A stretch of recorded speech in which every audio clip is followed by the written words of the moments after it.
नमस्कार. गडबड काय आहे आपल्याकडे की एखादी घटना समोर आली आणि त्यात मुसलमान दोषी दिसू लागला की या कठोर हिंदुत्ववाद्यांच्याकडून मुसलमानांच्या विषयी लगेच आक्रमण व्हायला सुरुवात होतात आणि याच्यामध्ये मुसलमानांची बाजू घेणारे काही हिंदू लगेच हे प्रकरण मुसलमानातून कसं घडलेलं नाहीये, ते वेगळंच कसं आहे हे दाखवायचा प्रयत्न करतात. ही परंपरा शरद पवारांच्या पासून सुरू आहे, ती कायम चालू आहे. शरद पवारांनी वेगळा बॉम्बस्फोट घडवून आणला आणि मशिदीत घडवला. नंबर 2, ते प्यारे खान नावाचे अल्पसंख्याक आयोगाचे अध्यक्ष आहेत, त्यांनी परतवाड्याचं प्रकरण फक्त मुसलमानांच्या मध्ये झालेलं आहे, ज्याला हिंदू मुस्लिम असा रंग देऊ नका असं सांगून मोकळे झाले. मला हे सगळं दाखवायचं नाही आहे, पण आता अजून एका प्रकरणात असंच हे हिंदू मुस्लिम रंग देऊ नका म्हणून जे कांड करणं चाललंय ते तुमच्या समोर सांगायचं आहे. मुंबई तक नावाची वृत्तवाहिनी तुम्हाला माहित असेल, सोशल मीडिया वृत्तवाहिनी आहे ती, म्हणजे फेसबुक, ट्विटर, इंस्टा असल्या वेगवेगळ्या ह्याच्यावर यूट्यूबवर चालणारी ही वाहिनी आमच्यासारखीच हो, फक्त जरा मोठ्या लोक ठेवून सुरू चालवलेला धंदा आमच्यासारखाच, पण बाकी काय नाही. तर ते त्यातल्या एका रिपोर्टरला एक स्टोरी करायला लावली. स्क्रीनशॉट दाखवतो तुम्हाला मी याच्या सहितचा, आणि त्याने एक वेगळीच कहाणी सांगितली. थोडीशी मी ती ऐकवतो पण, की हे प्रकरण काय आहे असं सांगणारी ती कहाणी आहे, थोडंसं ऐका. एका जोडप्याच्या अफेअरमुळे आणि त्यांच्यात बिघडलेल्या गोष्टींमुळे हे सगळं प्रकरण चिघळलंय अशी परिस्थिती आता निर्माण झाल्यासारखं वाटतंय. आणि त्याचं कारण म्हणजे एका महिलेनं इंडियन एक्सप्रेसशी साधलेला संवाद आणि त्यात दिलेली माहिती. आणि तक्रारदारांपैकी एक महिला यांच्यातील बिघडलेल्या संबंधांमुळेच इतर सर्वांचं आयुष्य उद्ध्वस्त झालंय असं नाशिक इथल्या टाटा कन्सल्टन्सी सर्व्हिसेसच्या एका बीपीओ युनिटमधील कर्मचाऱ्याच्या पत्नीनं म्हटलंय. या सगळ्यांचा यात काहीही सहभाग नव्हता, एकमेकांशी काहीही संबंध नसलेली प्रकरणं एकत्र जोडण्यात आली आहेत असं नाशिकच्या महिलेनं म्हटलंय. महिलेनं असं सांगितलं की दानिश आणि ती महिला जिनं त्याच्यावरती बलात्काराचा आरोप केलाय यांच्यात प्रेमसंबंध होते याची कार्यालयातल्या प्रत्येकालाच कल्पना होती. त्या राजकारण्यांनी त्या महिलेला पोलिसांकडे तक्रार दाखल करण्यासाठी तयार केलं. या सर्व घडामोडींच्या गदारोळातच माझ्या पतीसह इतर काही पुरुष कर्मचारीही नाहक यात अडकले. वास्तविक या प्रकरणाशी त्यांचा काहीही संबंध नव्हता. थोडंसं यासाठी ऐकवलं की उगाच ते ह्याचा धंदा नको लागायला आपल्या मागे, काय ते कॉपीराईटचा धंदा नको लागायला, म्हणून थोडंसं ऐकवलं तुम्हाला मी कट करून जरा. त्यांचं कहाणी अशी आहे की या नाशिक कांडातला जो आरोपी आहे दानिश शेख, जिथून ही कहाणी सुरू झाली असं त्यांचं म्हणणं आहे. इतकं मस्त रस्तात ना लोक, म्हणजे इतकं सपोर्टिव्ह वागतात या सगळ्या लोकांना. या दानिश शेखचे एका हिंदू महिलेसोबत अनैतिक संबंध होते. त्या टाटा नमक, देश का सबसे शुद्ध नमक, देश के पानी में घुलने वाला, देश के लोगों में घुलने वाला नमक अशी जाहिरात केली जाते. आणि त्या हे टाटाचं हे TCSचं विष का अभिनयाला लागलंय मला कळत नाही. बघतील टाटा, विचार करतील यावरती.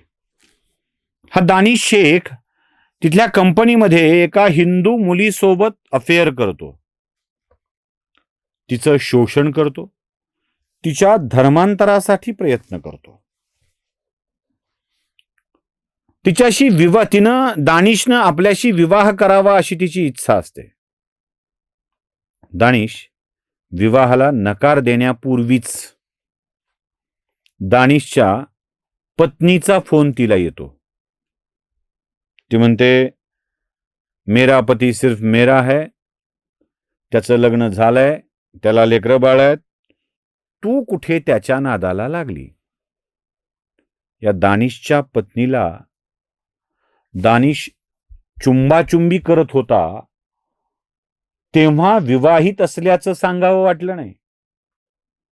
दानिशच्या कर्माची फळं तिच्या पोटात वाढू लागली तेव्हा सांगावंसं वाटलं नाही.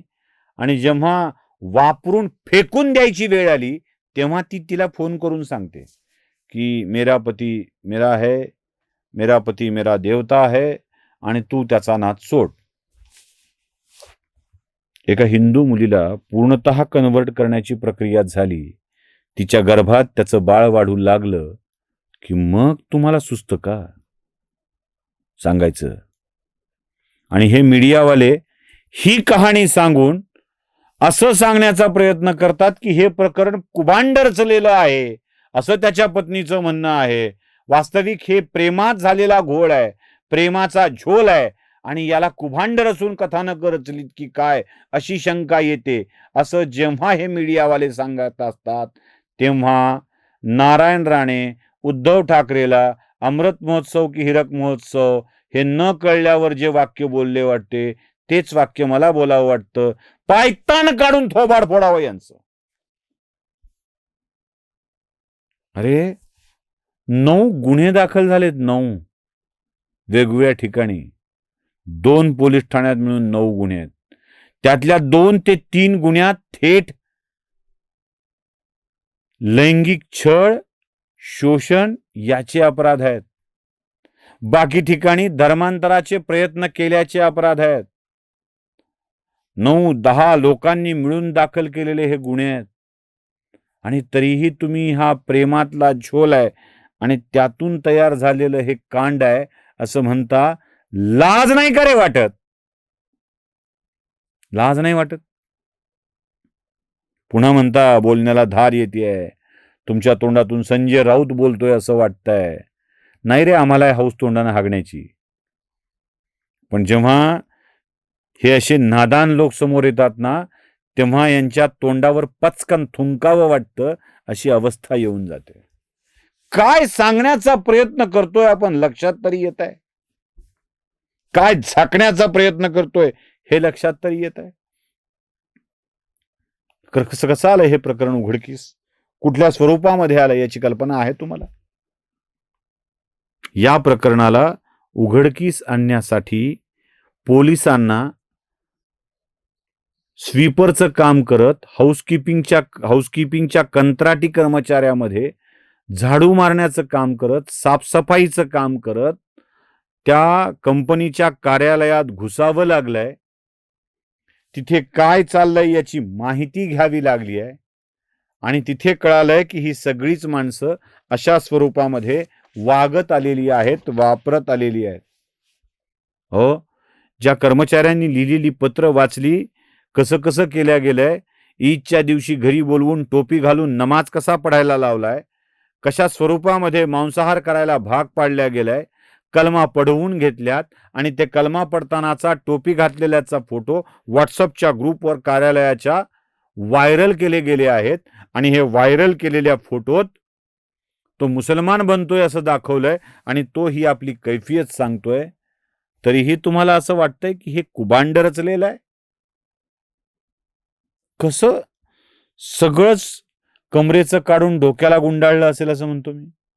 खरं तर डोक्याचं काढून कमरेला गुंडाळायचं असतं, यांनी कमरेचं काढून डोक्याला कसं गुंडाळलंय कल्पना करत नाही. ही कोण आहे? निदा खान, HR ची मॅनेजर, जिच्याकडे याबाबतची तक्रार केली गेली होती पण तिनं दुर्लक्षच केलं होतं.